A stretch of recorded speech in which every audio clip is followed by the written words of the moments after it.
there's not going to be much to appease Tennessee fans until you kind of see a different result on the football field, just based off how bad Saturday was and how badly it ended.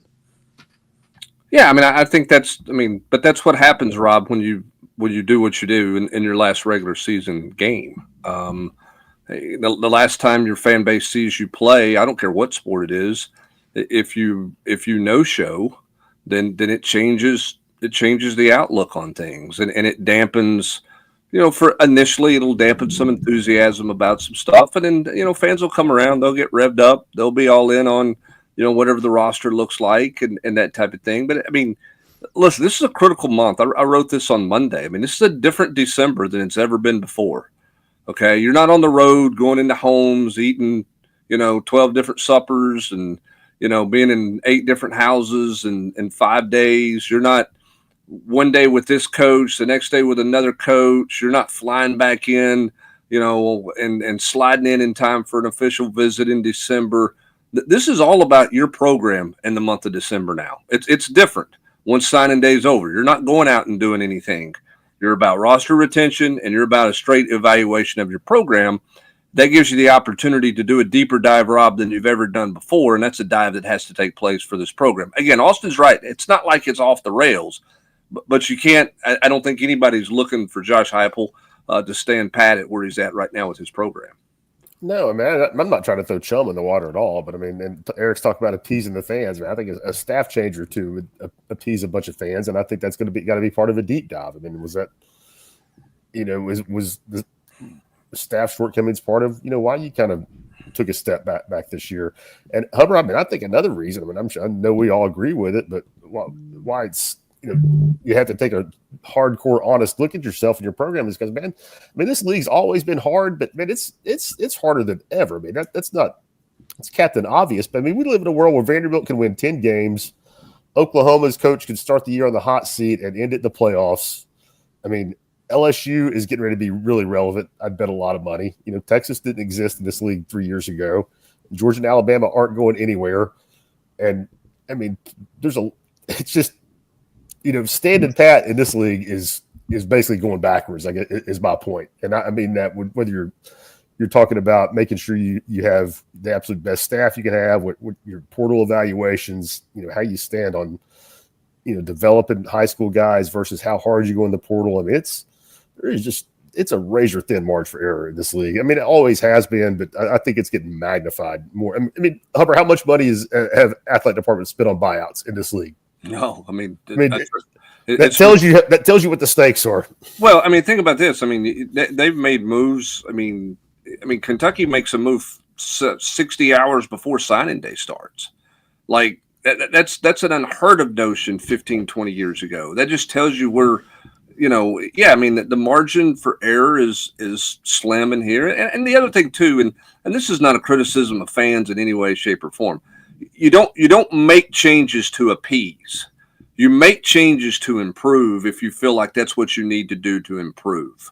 Okay? I mean, you're going to be judged as the head coach of whatever program it is at Tennessee, but particularly the football program. You're going to be judged by your wins and losses. Go win. What do you need to win? Do you have all the resources you need to win? Are you where you need to be from a staff standpoint, Austin? Are you where you need to be from a strength and conditioning standpoint, nutrition standpoint? Everything in your program should be, regardless of what happened the last 30 minutes against Vanderbilt, but everything in your program should be under evaluation every year in December. It should always be that way because you have to be the best version of your program year after year after year. And if you're at the top, everybody's chasing you. If you're not at the top, you're chasing everybody else. And it never stops. It's a 365-day chase, and you better be putting yourself in the best position to go chase the top. And I think that's what Josh Heupel has to determine, what gives his program the best opportunity to chase the top moving forward. And moving forward means next year. And then you evaluate it again after next year, just like you had to evaluate and you should have evaluated it again, last year after you made the playoffs. It has to be a deep dive every December because of how much this league is changing and the commitment to winning that's in this league. Yeah, you have to look at yourself and go, is this good enough? Is this staff championship level? Is this roster championship level? And if the answer for you is no, then you better go do something about it. You know, don't worry about being comfortable, because you're only going to get uncomfortable by sometimes being too comfortable. And so go and make the uncomfortable hire. Go and make the uncomfortable move to try to improve your team. You look around, what Nick Saban did. What did he do so well? He always adapted. He played games at 6-3, and then a handful of years later, they were playing them 50s and 40s, and he found ways to adapt. Josh Heupel's got to find ways to adapt. The roster has got to be better. I think they've got to go heavy to the portal, in certain spots, and you've got to find your happy place, to use the old movie line. You got to find your happy place on what it takes to succeed, and what is that?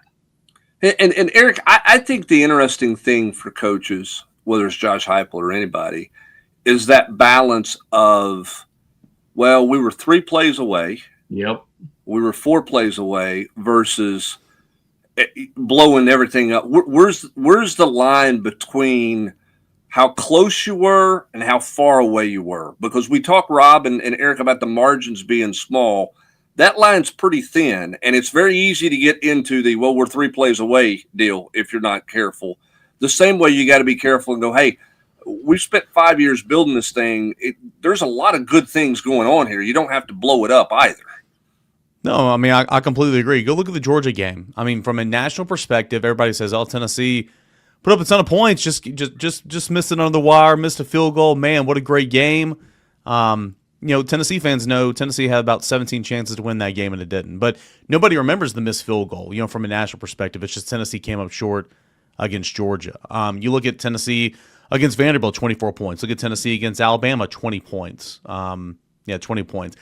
But then again, you look at Tennessee's offense against some other teams, and there should be a conversation there against some of the better defenses. What went wrong? What happened? But overall, the deep dive happened last year where your offense just didn't strike fear into anybody. I mean, it ran the football very well, okay, but the aerial attack just wasn't there, and it got creative, and you saw the route tree expand a little bit, and you saw pre-snap motion, and that was good. Those were good things.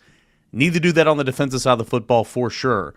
Because, again, to your point, you had these same coaches, a lot of the same personnel. You were a very good defense last year, 2 years ago. This past year, you weren't. And I know you lost a first-round pick in James Pierce, and you lost a safety that was a walk-on that nobody wanted to play, but turned out to be really good for you. You lost a couple other players. But what went wrong? Injuries are a part of it. I recognize that. Jerome McCoy's not out there. Ricky Gibson spent a lot of time with no defensive tackle help. I get some of that. But overall, what went wrong? And so I completely agree. You can't blow everything up, but you can't just sit here and say, well, we were one player, this play away. You got to go in. You got to go in and attack what you did on the offensive end last offseason, apply it to both sides of the ball this year, specifically defense, and kind of see what can happen, what can change, and how you can improve. Because Tennessee's offense certainly improved. Now, again, it was not a finished product. It did not play well against Vanderbilt. Again, I mentioned Alabama. Like it did not protect well against Oklahoma, Alabama, Vanderbilt, but it was significantly better this year than what it was this time last year. Well, but I think it's, I think the other thing too, Rob, is that it's not an X's and O's only conversation. And I know Eric's not saying that it is, but I mean, the deep dive has to be everything. Practice habits, strength and conditioning. I mean, you got former players questioning, as Austin mentioned earlier. I mean, Joey Aguilar said, hey, you got to take practice more seriously, or whatever that comment was. That was kind of a throwaway in the post game there. All of those things are on the table that have to be looked at as a coach. That's your job as the CEO of your program, is to look at everything, not just get on the grease board and start drawing up some different things schematically as well.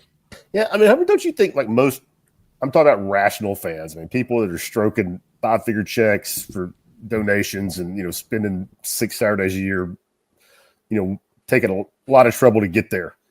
I don't think people, those people aren't freaking out. I mean, they're really appreciative of what Josh Heupel's done. They remember 0-8 in the SEC. They remember embarrassment, firing Jeremy Pruitt. I mean, they're like, Josh, we are very appreciative, man. Playoffs are great, but can you tighten some things up? Because I mean, I feel like that's where most people are. Like, coach, don't take this the wrong way, but hey, we could be a little better. But at the same time, man, thanks for everything you've done. It's so much better. But we live in a rich neighborhood, and we don't have the best house on the street at all.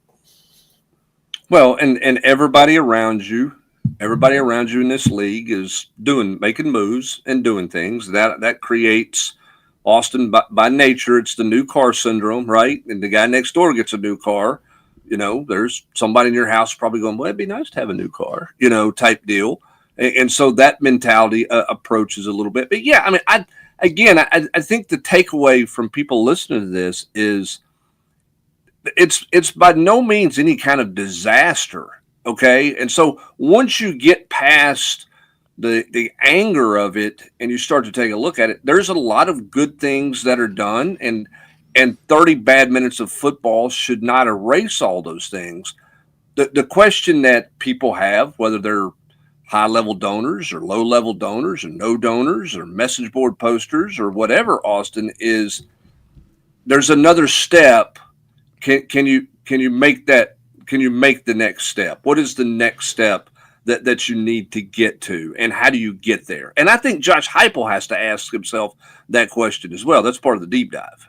Yeah, 100%. I mean, it's not everyone wants to throw it at Tim Banks, and obviously the defense, was not what it was a year ago, and part of that was injuries, and probably part of it was not. They weren't very good against the run at points and times over the year. But it all goes back to, Josh Heupel's the head coach, and he has to answer some tough questions about himself. He has to answer some tough questions about his team, about his staff. You have the portal coming up. Everybody has money now, and so when you get down to, trying to recruit kids in the portal, it's not just as simple as let's just go buy one. I mean, that might happen 1 of every 5.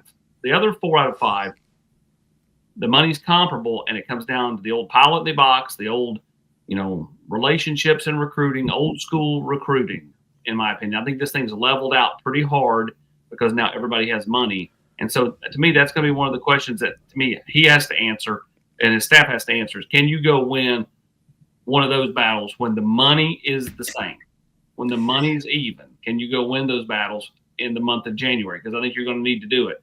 But yeah, it's not just a one person, problem. It's a problem with a broad brush that has to be fixed. Having said that, though, and AP and Brent, you guys are more in the weeds on this than I am, certainly. So please tell me where I'm wrong here. I think this is a big time month in terms of roster retention. Like, you got to be smart on how much money you're giving somebody. And you can't just give a raise just to give a raise. A lot of times, that's just kind of where you are. But, you got to be really, really smart, because if you give an extra X amount of money to this player, well, those X amount of money is kind of add up. And then that forfeits your ability to go get that player you want in the transfer portal. Roster retention is legit. That's what Tennessee did last December. Tennessee was not active in the portal. Tennessee focused on keeping the roster together, and there was a lot of good decisions in that regard, right? Look, Chris Brazel, Mike Matthews, Braylon Staley, phenomenal wide receiver. There's some other examples of which, but you got to be really smart on how you go about that this December, because in my opinion, Austin, you can't just give a raise to give a raise to somebody, right? A lot of times that's kind of where you are, but you might have to make some hard decisions is what I'm trying to get at. No, absolutely. I said this last night on the locker room. I think you got to look at it the way Tony looked at his baseball team when they got put out in Arkansas last year. Who can we not afford to lose? Who are the guys I'm rolling with into 2026? Everybody else is expendable. And then go and build around that. I think that's how you have to look at it. You got to know, who can't I, afford to not lose? Who do I have to keep? Who's my ride or dies on this football roster that'll be back in 2026? And those are the ones you focus on locking down. Those are the ones that you take care of. If you're able to get more than that with other guys at a good value number, that you're not overspending and overpaying, you absolutely do it. And otherwise, you go build around your ride or dies. And that's how I'm looking at it. Kind of how Vitello did his group. He had how many was it, Eric? 10 or 12 players or whatever it was. I want to say it was 11. Whatever. The point, what I'm saying. He said, these are my guys. Yep. And now let's go build around it. And I think that's what you have to do on a much bigger scope with football this offseason.